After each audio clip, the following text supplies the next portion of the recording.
Happy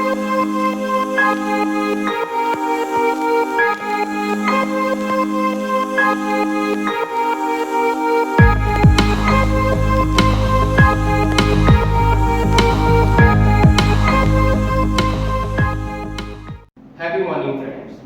Friends, as we discussed the different kind of questions by Karl Pearson's method, they are not different kind of questions actually, but they are asking in a different way. So first of all, we have to arrange all the things and we have to use our mind and we have to behave like a wise person or an intelligent student to solve the questions. So according to me, the illustration number 31 is most important to everyone. If you want to increase your knowledge, if your knowledge going to be increased, marks also reflect. Okay, so now I would like to discuss illustration number 31. To study the relation between the age x of teenage children and their daily requirement of protein y in grams, the following information is obtained from a sample of 10 children taken by the health department of state. So now they have given there are 10 children, so I would like to mention my data n is equals to 10. Then they have given sum of x. Sum of x is equals to 140. Then sum of y is equals to 150. Then sum of x minus 10 whole square is equals to 180. Then sum of y minus 15 whole square is equals to 215. Then sum of x minus 10 and y minus 15 is equals to 60. And the asking question, find the correlation coefficient between x and y. My dear friends, this question is very important. Why? See here the concept. Here before in the last video I discussed with you that from the variable we are going to subtract only two things. Either it is an actual mean, that is x bar, or it is an assumed mean a. Here they have subtracted 10. x minus 10 किया है, x minus 10 किया है. अब हमारे दिमाग में आ जाना चाहिए कि 10 क्या है. या तो वो x बार होगा, मतलब x बार इक्वल 10 हो सकता है, या तो assume mean a is equal to 10 होगा. दो में से एक ही चीज है, तीसरी कोई चीज आती नहीं. That means what? We have to verify the data. Either they have subtract actual mean or they have subtract an assumed mean. Okay. फिर दूसरा लॉजिक भी आपको मालूम है. कौन सा? बोले सर x minus x बार करेंगे तो सम कितना आता है? 0. But they cannot given this information anywhere, my dear friends. But they have given sufficient data to obtain mean to verify the data. Okay, they have given sum of x. So with the help of sum of x, all we are capable to obtain our mean by using the definition of standard 11. Sum of the observation divided by number of observation, that is the formula of mean. So I would like to mention here mean. So x bar is equal to sum of x upon n. Sum of x it is 140 divided by n it is 10. So x bar comes out 14. So my dear friends, it is proven. It is proven. देखो minus क्या किया है 10 और हमारा x बार कितना आया है 14. That means what 14 का माइनस नहीं किया है. इसका मतलब देखो प्लीज आपके पास दो चीजें हैं. x बार कितना है 14 और माइनस क्या किया है 10. इसका मतलब क्लियर है कि इन लोगों ने एक्चुअल मीन माइनस नहीं किया है, उसके बदले एज्यूम मीन माइनस किया है. और आपको पता है अगर एज्यूम मीन माइनस करते हैं मतलब x माइनस a किया है, उसको हम क्या इंडिकेट करते हैं u. ओके, तो इसका मतलब क्या हुआ, जब x माइनस 10 है वो क्या है u. क्लियर. तो यहां पे हम लिख सकते हैं कि u is equal to x minus 10. बराबर. My dear friends, it is clear that they have not subtracted an actual mean. Instead of that, they are using another number. Another number, it is clear that it is an assumed mean. मतलब x minus 10 किया मतलब x minus a किया है, तो x minus a किया मतलब क्या हो गया u हो गया. तो ये हमारे देखो ये x minus 10 ये u है, तो u का स्क्वायर मतलब क्या हमारे पास सम ऑफ u स्क्वायर कितना हो गया ये 180।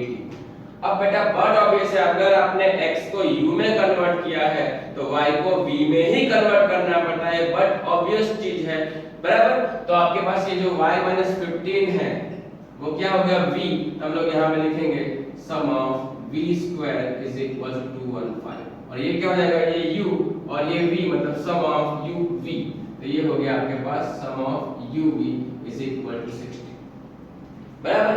अब ध्यान देना इंपॉर्टेंट क्वेश्चन है ये बराबर, इसलिए मैं थोड़ा स्लो हो रहा हूं। अब ये इंफॉर्मेशन आपके पास आ गई मतलब फार्मूला का आईडिया आ गया कि कौन सा फार्मूला यूटिलाइज करना है बराबर। दैट मींस व्हाट आपके पास ये वाला फार्मूला रहेगा, देखो मैं यहां पे मेंशन करता हूं कि RUV is equals to RXY, that is called R. So R is equals to N sum of UV minus sum of U into sum of V divide by first root of N sum of U square minus sum of U the whole square, other root of N sum of V square minus sum of V the whole square. This is the data we have. ये आपका formula. अब देखो आपके पास कौन कौन सी information available है बराबर है। आपके पास इंफॉर्मेशन क्या है बोले सर मेरे पास सम ऑफ uv है बराबर, मतलब ये डेटा अवेलेबल है। मेरे पास n है मतलब n भी आपके पास अवेलेबल है। सम ऑफ u स्क्वायर है बोले sir yes sum of u square है, सम ऑफ v स्क्वायर भी है, but they can not given the important value. समझ में आ गया होगा, one data is missing, that is sum of u and sum of v. So now we have to use our logics. Okay, please remember आपने mean find किया बराबर। अभी एक फॉर्मूला और भी था, आपने ये सीखा था कि x bar is equal to a plus sum of di upon n। ये आपने सीखा था स्टैंडर्ड 11 में वाला फॉर्मूला। वहां पे 11 में di का मतलब क्या था, तो सर di हम वहां पे लिखते di is equals to xi minus a लिखते थे in the standard 11। because of here we have two variables x and y, इसके लिए हमने यहाँ पे di नहीं लिखा, क्या लिखा हमने उसको u लिखा बराबर है। तो मैं चेंज कर रहा हूँ यहाँ पे ये हो गया मेरे लिए सम ऑफ u। देखते हैं x बार आपके पास है, ओके फाइन, कितना 14। a assume मीन बोले x minus 10 किया plus sum of u I don't have divide by n मेरे पास 10 है। Now mathematical calculations, change the sides, so 14 minus 10 is equal to sum of u upon 10। ये कितना हुआ 4, change the sides, so 4 into 10 is equal to sum of u, the sum of u is equal to 40। this is the first approach, ये पहला approach जहां पे आपने sum of u ले लिया। my dear friends मैं आपको एक दूसरा रास्ता भी दिखाता हूं कि कैसे।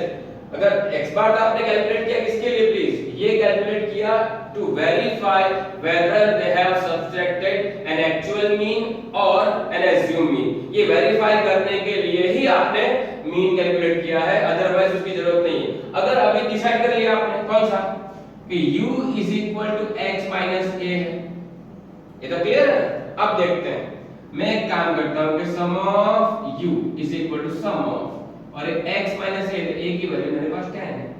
सम of is applicable both side, इसी को यूज किया मैंने, u is equal to x minus a मतलब sum of u is equal to sum of x minus 10। Clear. Now open the bracket, तो क्या होगा sum of x minus sum of 10।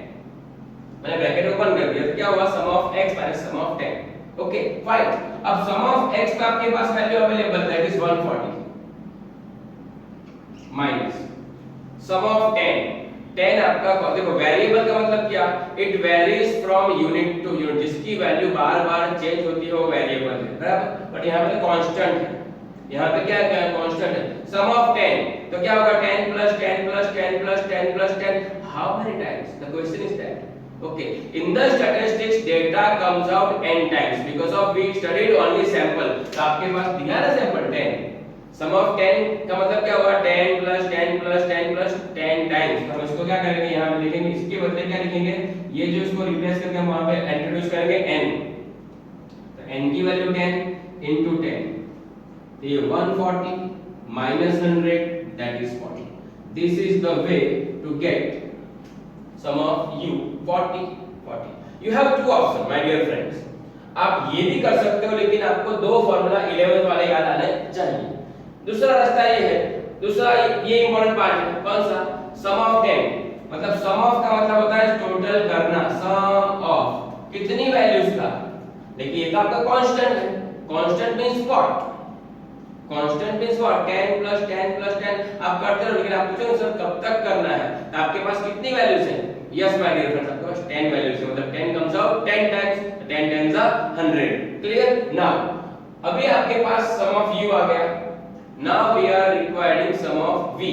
Some of v भी आपको चाहे same to same तरीका आप इस्तेमाल कर सकते हो, देखते हैं।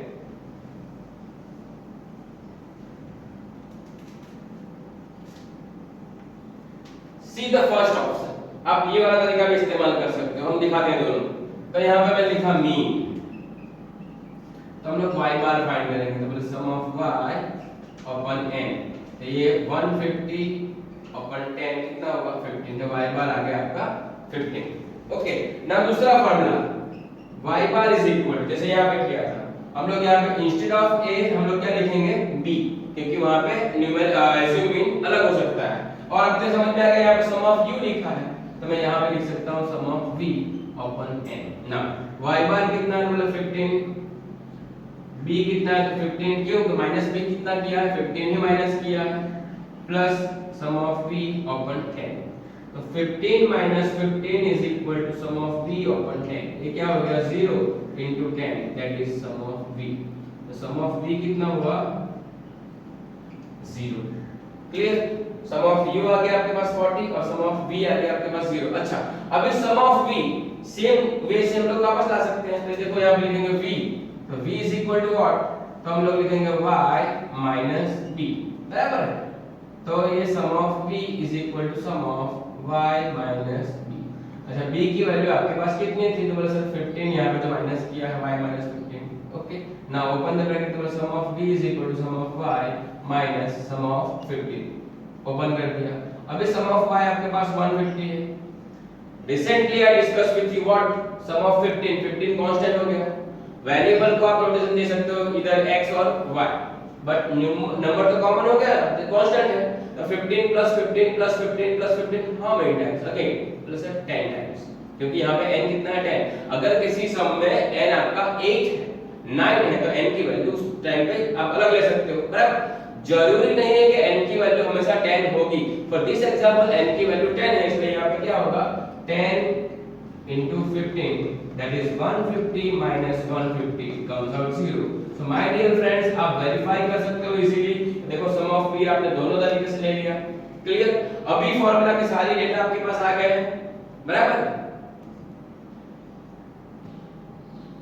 Okay, my friends, after getting all the information here we have, okay, we have to move to get our answer. Now n is equals to 10, sum of uv 60, sum of u as we got it 40, sum of v 0, divide by, in the first root n is 10, sum of u square it is in the data it is 180 minus 40 the whole square. In the other root n is 10, sum of v square is 215 minus 0 the square. So 10 into 60 it is 600 minus 40 into 0 it is 0, divide by, here it is 1800 minus 1600, into other root it is 2150 minus 0. So 600 divided by root of 200, another root of 2150. I think all my dear friends, all you are capable to get the answer. And my dear friends, our answer is 0.92. So r is equals to 0.92. All we know is that what to interpret about the result. If our answer is near to 1, it is called there is a high degree positive correlation between the variables. I think you enjoyed a lot this question. I love to explain the difficult things in the easiest way, and this is the first approach in this chapter. This question is my personal favorite question, my dear friends. You have to pay more attention in this question. Watch this video again and again to understand better.